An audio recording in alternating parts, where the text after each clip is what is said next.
Banking नियमों को लेकर अक्सर लोग परेशान रहते हैं और उनके मन में ये सवाल आता है कि क्या बैंक में मिनिमम बैलेंस रखना बेहद जरूरी है। अगर वो बैलेंस नहीं होता है तो क्या जुर्माना लगेगा। इसी विषय में आज हम आपके लिए एक बड़ी खबर लेके आए हैं जो आपकी बैंकिंग बजट को सीधे तौर पर प्रभावित कर सकती है।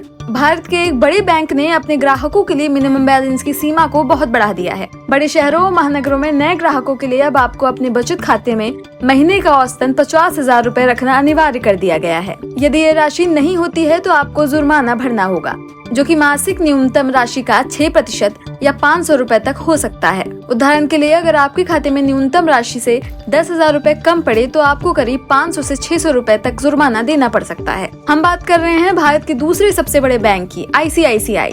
अब ICICI बैंक में 1 अगस्त 2025 के बाद नए सेविंग अकाउंट्स खोलने वाले ग्राहकों को मेट्रो और शहरी ब्रांच में प्रतिमाह न्यूनतम औसत बैलेंस 50,000 रखना जरूरी होगा। सेमी अर्बन ब्रांच में ये राशि 25,000 हो गई है। रूरल यानी ग्रामीण ब्रांच में अब 10,000 रखना होगा। पहले ये सीमा मेट्रो में 10,000, सेमी अर्बन में 5,000 और ग्रामीण में 2,500 थी।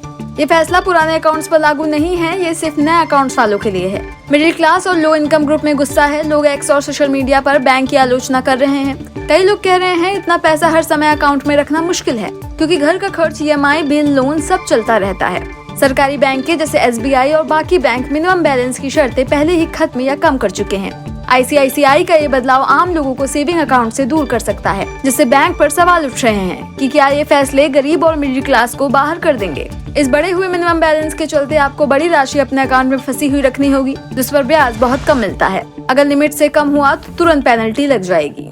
तो दोस्तों, अगर आप सेविंग अकाउंट खोलने जा रहे हैं तो बैंक की इन शर्तों को अच्छे से समझ लें, ताकि आपको आगे किसी तरीके की परेशानी या पेनल्टी का सामना न करना पड़े। ऐसे ही जरूरी अपडेट्स के लिए हमारे चैनल को सब्सक्राइब करें, लाइक करें और शेयर करें। धन्यवाद।